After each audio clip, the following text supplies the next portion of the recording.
This interview is brought to you in association with Rabobank. Hi and welcome to this Rural Delivery online interview. Today, the Foundation for Arable Research. It's been successful in attracting MPI Sustainable Farming Fund support for 3 new projects in this year's funding round. Nick Pyke is FAR's Chief Executive and is with me now to talk about these and some other highlights of 2015. Nick, thanks for joining me. Good morning. Nick, just before we start, a brief outline of FAR, what its goals are, what the challenges are for the arable sector. Yes, well, FAR is the organisation which is in place to invest in R&D to benefit our cropping farmers throughout New Zealand. And so we're very focused on applied research which is going to help them in the relatively short term. And that's where things like the MPI SFF work very well with our objectives, because those projects are generally 3 years and they involve farmer groups and they're designed around delivering some outcomes which are really going to benefit them. So we work away on those sorts of projects, and then we try and ensure that farmers are getting the information that they need in relation to that by having a range of things such as the conference we've got coming up in July, and ensuring that the information they're getting out there is going to help their business move forward. What's your overall research spend in an average year? Our overall research spend is in the order of $5.6 million, and that's all into the cropping areas. It covers a range of things from crop production through to developing some new products. It's a big industry. That's also a reasonable sum of money, but how crucial are extra projects, things like Sustainable Farming Fund support? The Sustainable Farming Fund support and how we link with MBIE bids and core funding within the CRIs is absolutely critical, because to get the best outcomes we need to be able to specialise in some areas and to involve the right people, and these sorts of projects enable us to pull the right groups of people together with the right skills to do the range of work that's needed to deliver those things for farmers.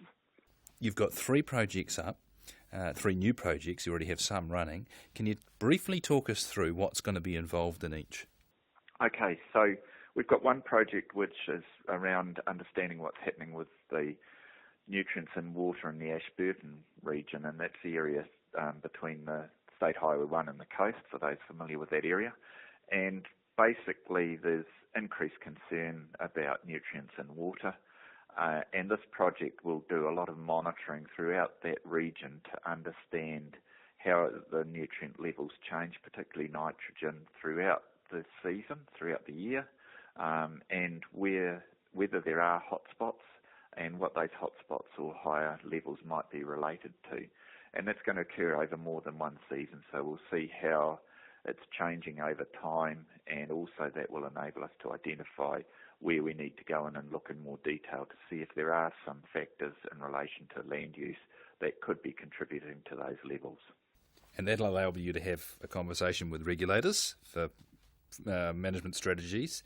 And I understand an idea here is that you'll create a data set or a methodology that might then be able to be repeated in other parts of New Zealand where people want to have a deeper look at data on water quality.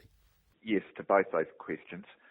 We certainly hope that it will prepare the people in that district for the discussions that they will need to have with the regional councils, and that the data set they will have will ensure that they can have a more informed discussion and ensure that any limits that are imposed on them are based on as much information as we have available as possible.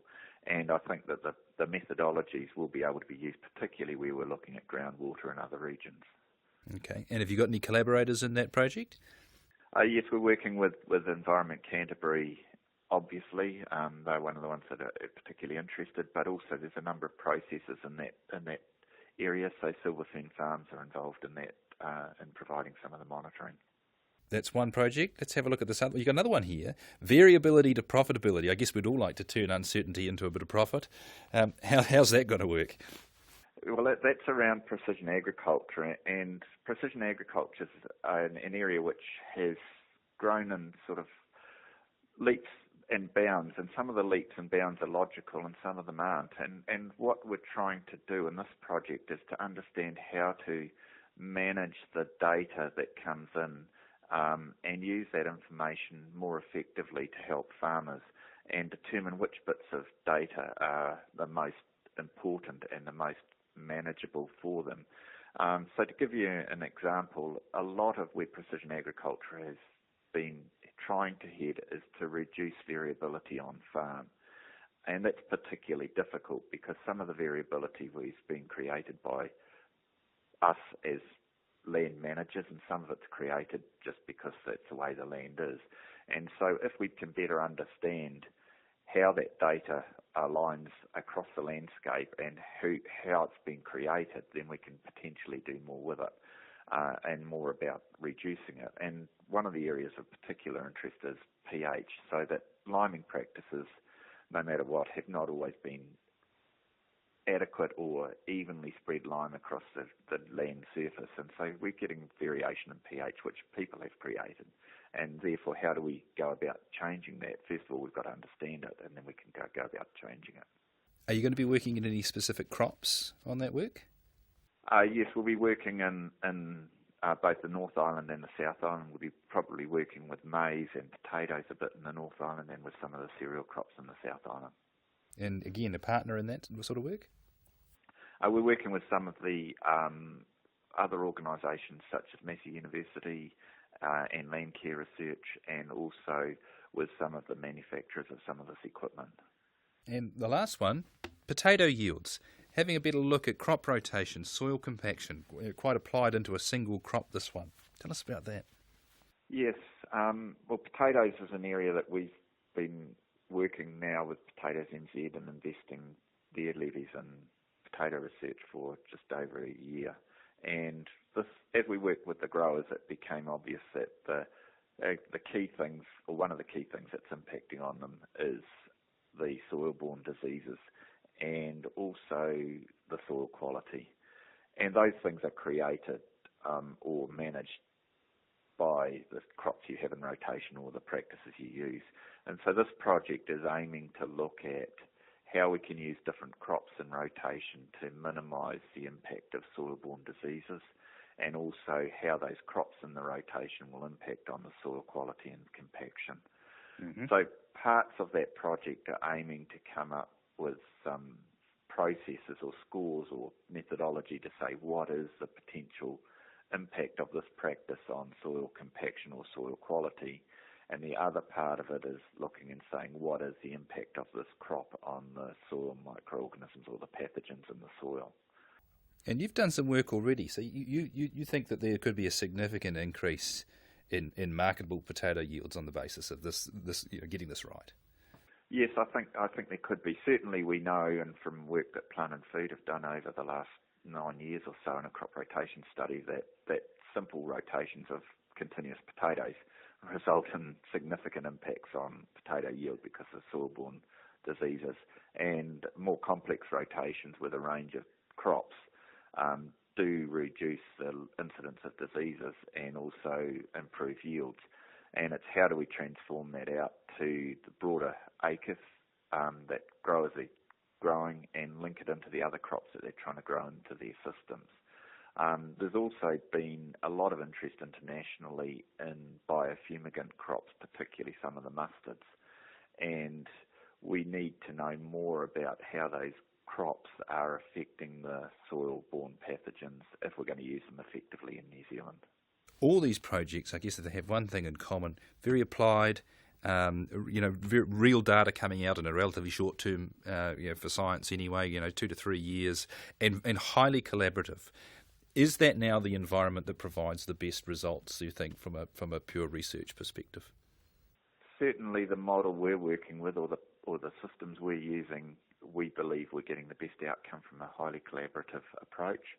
We're working closely with the CRIs, Plant and Food Ag Research, and others on trying to ensure we bring the best skills into these projects and then link them with our people and with other people within industry to do that research and also to deliver it. And yes, I think that we can certainly get some good outcomes. Now, before I go, talking of collaboration, the conference coming up in July, now that's going to be Combined FAR and Potatoes NZ AGM. What's on the agenda there? Who should go? Who is going to go? What are the big topics for discussion? Well, we've got a range of topics on the agenda covering everything in relation to the sorts of crops we deal with, whether it be cereals, potatoes or grass seed. We have some international speakers coming to that conference. It's celebrating our 20th year of operations. So we've actually got Mike Carver coming to the conference, and he was involved with the growers in setting up FAR 20 years ago, and is going to look at a snapshot between what was happening with cereals or crop production then and what's happening now. And I had the opportunity to go through his talk with him last week, and it was just fascinating, some of the things he's bringing up. As well as that, we're bringing David Furman from the UK, who's a potato researcher with NIAD tag, and he's obviously going to be talking about a range of things, but he's been doing some work there on profitability of growing potatoes and working very closely with growers on that. So he's going to bring some of his knowledge from that to the meeting. One of the big topics starting to come at us is resistance, whether it's herbicide resistance, insecticide resistance, or fungicide resistance, and those topics will be covered by some of our local speakers and also by international speakers. So it's a real mix of things. Hopefully it'll be a program that growers can say, yeah, I can go to that and get something really worthwhile from it. But we also expect it'll appeal to researchers and to industry representatives as well. And will there be a chance to raise a glass to 20 years of FAR? I hope so. Certainly I will at the end of those conference days.